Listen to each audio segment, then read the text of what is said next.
Hello students, today I will teach you पत्र लेखन। और आज हम करेंगे पत्र लेखन।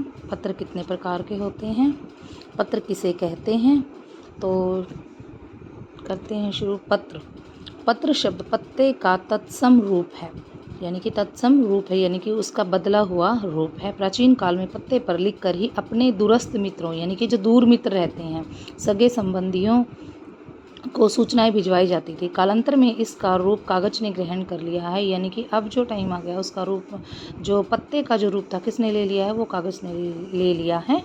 पत्र लेखन में निम्नलिखित बातों का ध्यान रखें। नंबर 1, पत्र संक्षिप्त होना चाहिए, भाषा सरल और सहज होनी चाहिए। नंबर 3 है, वाक्य छोटे और सारगर्भित होने चाहिए, भावों की अभिव्यक्ति स्पष्ट हो, सुरुचिपूर्ण और अच्छी लिखाई में हो ताकि वो समझ में आ सके। लेखन में तारतम्यता और संबंध हो, औपचारिकताएं बाईं ओर लिखी जाएं, मुहावरों और कहावतों का प्रयोग किया जा सकता है। पत्र में लगभग 3 अनुच्छेद हों, लंबे लंबे और समास युक्त कठिन और दुरूह शब्दों का प्रयोग ना करें। शब्दों की सीमा विषय पर आधारित हो। छात्रों के लिए पत्र के मुख्य भाग की शब्द सीमा 100 से 150 तक स्वीकार की जाए। कम ज़्यादा होने पर अंक न काटे जाएं। तो पत्र में क्या होता है, इसमें 11 बातें बताई गई हैं कि भाई पत्र है ना, वो संक्षिप्त होना चाहिए, भाषा सरल होनी चाहिए, ताकि सरल और सहज हो ताकि वो सबकी समझ में आ सके। वाक्य छोटे और सारगर्भित होने चाहिए। भावों की पत्र में हमारे भावों की अभिव्यक्ति होनी चाहिए, यानी कि उसमें क्या भाव हैं वो भी स्पष्ट होने चाहिए। सुरुचिपूर्ण होने चाहिए, जो रुचि से पढ़े जा सकें और अच्छी लिखाई में हो ताकि समझ आ सकें। लेखन में तारतम्यता और संबंध हो, ये ना हो कि एक लाइन कोई। औपचारिकताएं बाईं ओर लिखी जाएं। मुहावरों और कहावतों का भी हम प्रयोग कर सकते हैं। और 3 अनुच्छेद हों, कम से मतलब 3 अनुच्छेद हों लगभग, बस। लंबे लंबे समास युक्त और कठिन शब्दों और दुरूह शब्दों का प्रयोग इसमें नहीं करना चाहिए। शब्दों की सीमा विषय पर आधारित होनी चाहिए। छात्रों के लिए पत्र में कितने शब्द होने चाहिए, 100 से 150 शब्दों का प्रयोग किया जाना चाहिए। थोड़ा बहुत कम ज़्यादा होने पर इसमें अंक नहीं काटे जाते। अब ये तो हो गया हमें किन बातों का ध्यान रखना चाहिए। अब हमारा आ गया है पत्र के रूप में आधार पर संबोधन, अभिवादन और समापन। जो पत्र होता है, जिसको हम इस पत्र में मतलब किसको लिख रहे हैं, संबोधित किसको कर रहे हैं, उसके लिए शब्द कौन से होने चाहिए, अभिवादन के लिए और संबोधन के लिए, और उसके समापन के लिए क्या लिखना हमें चाहिए, किन शब्दों का हमें प्रयोग करना चाहिए। तो अपने से बड़ों के लिए, जैसे हमारे संबंध है, जैसे देखो संबंध बताया गया, प्रशस्ति, यानी कि उसके लिए हम क्या प्रयोग कर सकते हैं, और शिष्टाचारी शब्द कौन से हैं, और अंतिम भाग में प्रयोग किए जाने वाले समापन वाले जिनको शब्द हैं हम, वो कौन से हैं, पत्र में हमें कौन से प्रयोग करने चाहिए। नंबर 1 है गुरुजी को पत्र। गुरुजी को अगर लिखते हैं तो श्रद्धेय गुरुजी, सादर प्रणाम, यानी कि उसके लिए प्रशस्ति शब्द क्या लगा सकते हैं, श्रद्धेय गुरुजी, सादर प्रणाम। और अंतिम भाग में हम लिख सकते हैं आपका शिष्य या आपका शुभाकांक्षी। और दूसरा है हमें बाबा जी को लिखना, आदरणीय बाबा जी, सादर प्रणाम, आपका प्रिय पौत्र, यानी कि दादाजी हैं जो हमारे, उसके हम पौत्र हुए तो हम पौत्र लिखेंगे। पिताजी को पूजनीय पिताजी, सादर प्रणाम और आपका प्रिय पुत्र। माता जी को परम पूज्या माता जी, चरण वंदना, आपका आज्ञाकारी पुत्री या आज्ञाकारी पुत्र। बड़े भाई को आदरणीय भाई साहब, सादर नमस्ते, आपका स्नेही भाई। बड़ी बहन को आदरणीय दीदी, सादर नमस्ते, आपकी स्नेहमयी बहन। भाभी जी को लिखेंगे तो पूज्या भाभी जी, सादर नमस्ते, आपका स्नेह भाजन। चाचा जी को मान्यवर चाचा जी, सादर प्रणाम और आपका प्रिय भतीजा या भतीजी।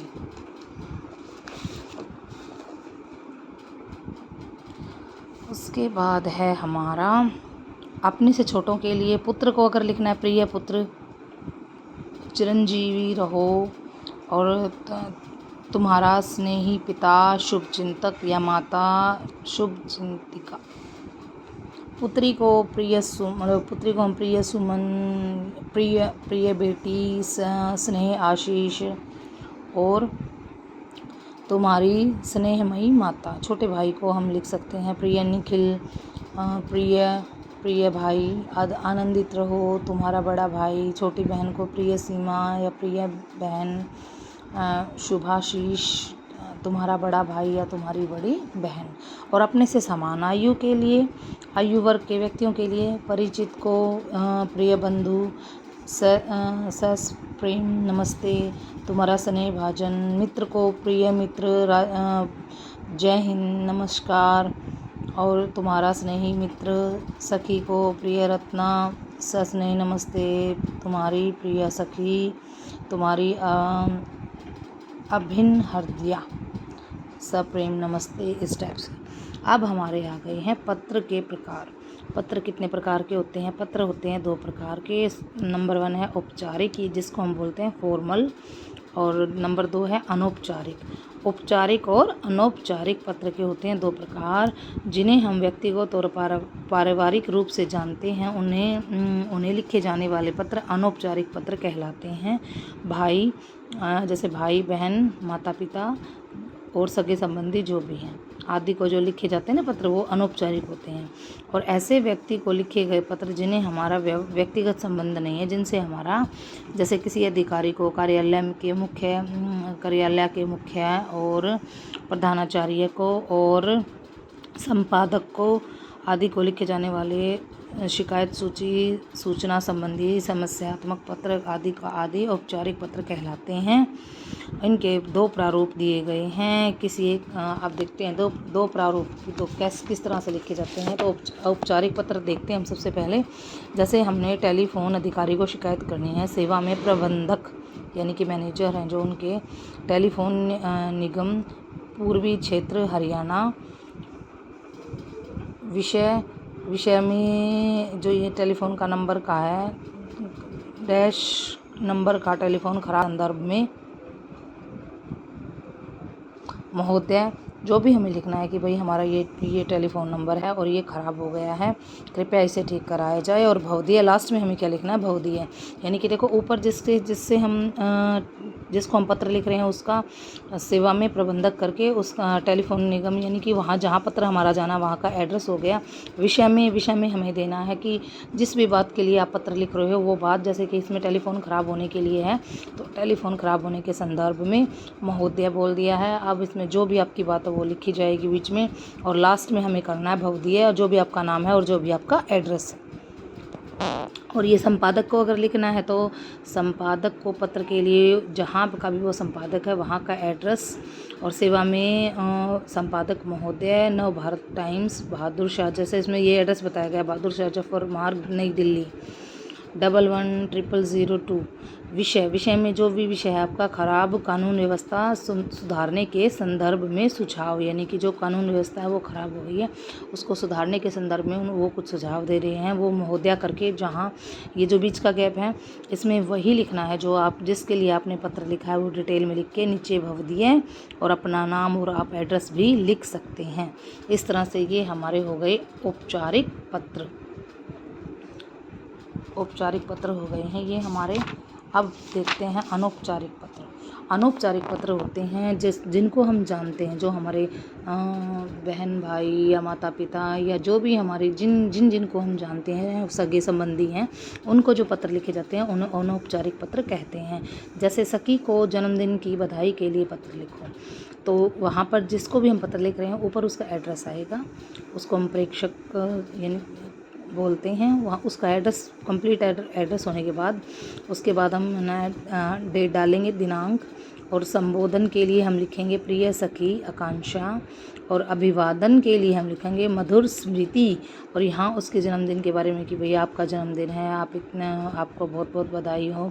जो भी उसके जन्मदिन के बारे में आप जो भी उससे अच्छी बातें, जो पुरानी यादें जो भी है वो आप इसमें डाल सकते हैं। और नीचे समापन के लिए तुम्हारी सहेली, जो भी आपका नाम है वो, और अपने साइन और दिनांक।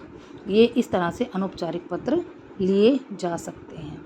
और इसी तरह से जो भी हमें अनौपचारिक पत्र लिखना है वहाँ उसका एड्रेस और प्रिय सखी या प्रिय भाई या अगर आपके बड़े हैं तो उनको प्रिय गुरुजी, सादर प्रणाम, इस तरह से लिख के जो भी जिस बात के लिए आप पत्र लिख रहे हैं वो यहाँ बीच में आके नीचे भवदीय या आपका हितैषी या आपका शुभकांक्षी, इस तरह से समापन करना है और डेट डालनी है। ओके स्टूडेंट्स, आज हमने पत्र किए हैं औपचारिक और अनौपचारिक और उसका फॉर्मेट। Thank you.